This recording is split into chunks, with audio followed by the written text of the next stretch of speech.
Hey, what is going on, guys? It is your boy BlankPage coming at you with another video, and what you guys are just going to be watching today is just my Ghostrick deck profile, so hopefully you guys do enjoy. I personally find that this deck is a pretty trolly and fun deck while consistent, but also keep in mind that this deck is at 43 cards. I found it kind of hard to cut down 3 cards from this main deck, but if you guys can find out a way to do it, just do it. Maybe comment down below what cards you took out. And also keep in mind that these 2 cards down here in the side deck aren't actually meant to be in the side deck. These 2 cards can just be added to the main deck by switching out a couple of cards.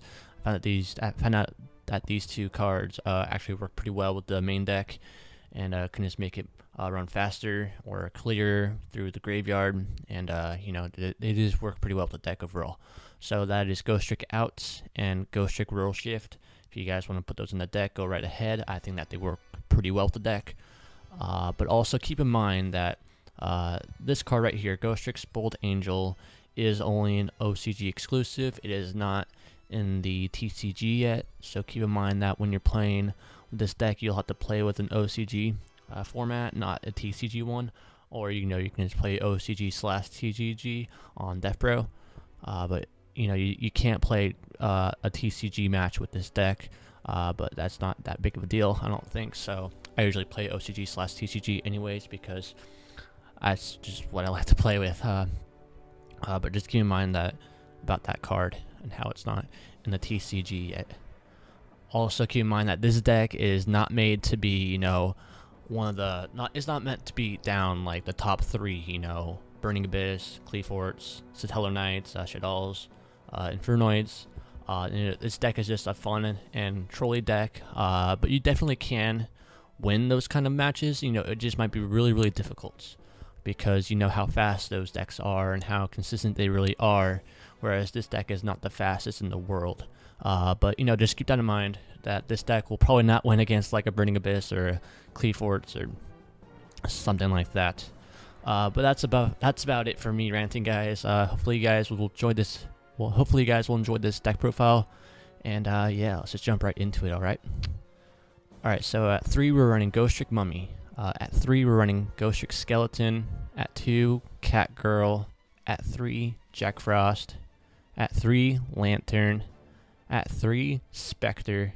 At 2 Mary. At 3 Jiangshi. At 3 Ghostrick Parade.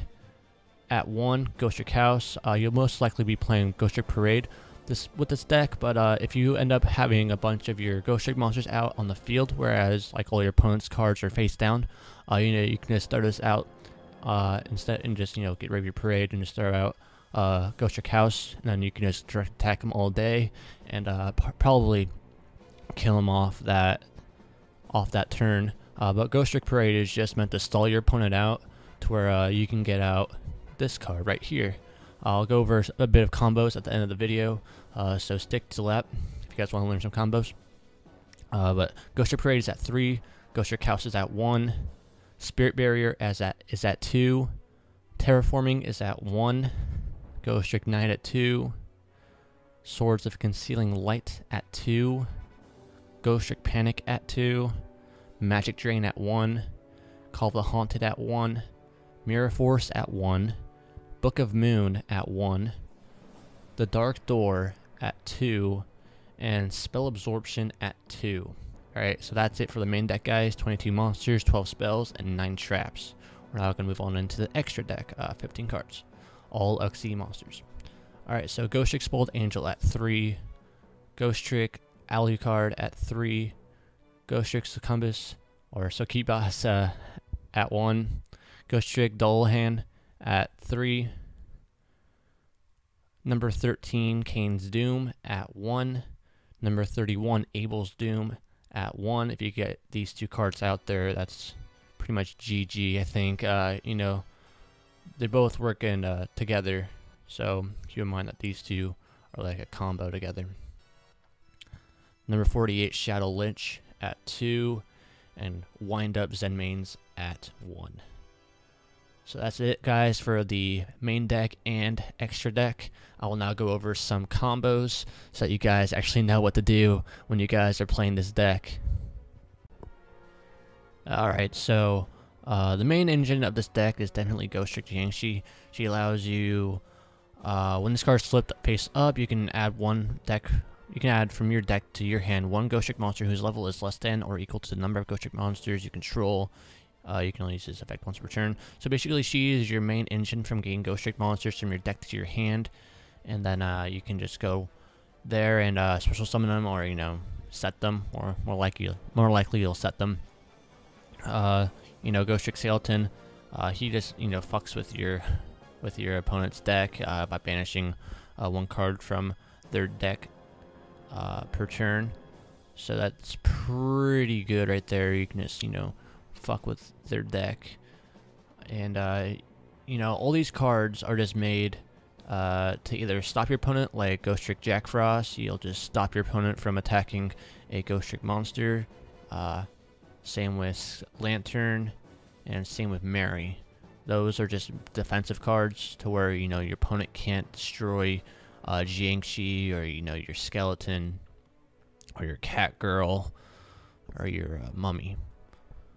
Good play here is you'll most likely be able to get out 4 monsters pretty easily with this deck, especially if you have Jiangshi and Mummy out once per turn. With Mummy, you can change its card to face down to this position while its card is face up on the field. You can normal summon one Ghostrick monster in addition to your normal summon. So if you have this card and Jiangshi on the field, you can just normal summon one extra monster, and by then you'll most likely you'll probably have your entire field just filled up with Ghostricks, to where you can just go right into Spoiled Angel, and by then you'll most likely have Parade out or something, or Concealing Light, my bad. And you'll most likely have like a Cat Girl out. And the cool thing about Cat Girl is when a level 4 or higher monster is normal summoned or special summoned, that card just gets put down in defense position. And from then on, if you have, where's that card? If you have Ghostrick Knight, that card will not be able to flip back up, basically. So that is pretty good. Your main goal for this deck is just to try and flip down your opponent's monsters while trying to go into Spoiled Angel. Spoiled Angel's effect is that if it has 10 XE materials attached to it, you win the duel. So while you're just playing really defensive and making sure that you're trying to get all your opponent's monsters face down the field, you just keep adding Ghostrick monsters to this card. 10 monsters, that might take a little bit of time. It's like it'll take like at least 10 turns, but it'll be fun while doing it because your opponent will most likely be raging. And this is just a really fun and trolly deck. That's basically it. You just want to get out Jiangshi and then Mummy if you can, and then you can just go off from there, and then try and make Spoiled Angel, and just all the while just trying to play really defensive. And if you can go on the offensive with Ghostrick House. If you have your entire field made up of Ghostrick monsters and all your opponent's monsters are face down. I mean, you just want to be able to lock him out to where he can't flip summon any of his monsters, and he can't like tribute them or XZ with them or synchro summon with them. You'll just get him into like a lock position to where he can't do anything, which is what you want to do. Then you'll just win with Spoiled Angel, or just attacking straight forward with Ghostrick House. All these other cards just work with the deck by just playing really defensive with the Dark Door. No more than one monster can attack once per battle phase, so that's just really good for defensive plays. Let's say you do not have a Ghostrick Parade, or a Mary, or a Jack Frost, or a Skeleton, or Lantern in your hand, and he can attack you, or he has multiple monsters out and he can attack you. The Dark Door will make it to where only one monster can attack you, saving you some life points. Spell Absorption is just for each time a spell card is activated, you receive 500 life points. That's pretty, it says it right there in the effect. But you run a lot of spell cards, such as Terraforming, sort of concealing light. And you know, I found that this card just helps out pretty well with getting you a lot of life points. But my phone's going off. But that's basically it, guys. Hopefully you guys will, you know, have fun running this deck, and hopefully you guys troll some people out. That's basically it for this video, guys. I'll catch you guys later. And if you guys haven't already, subscribe for more Yu-Gi-Oh content. Like the video and comment down below if you have any ideas for this deck. And that's basically it, guys. See ya. Adios.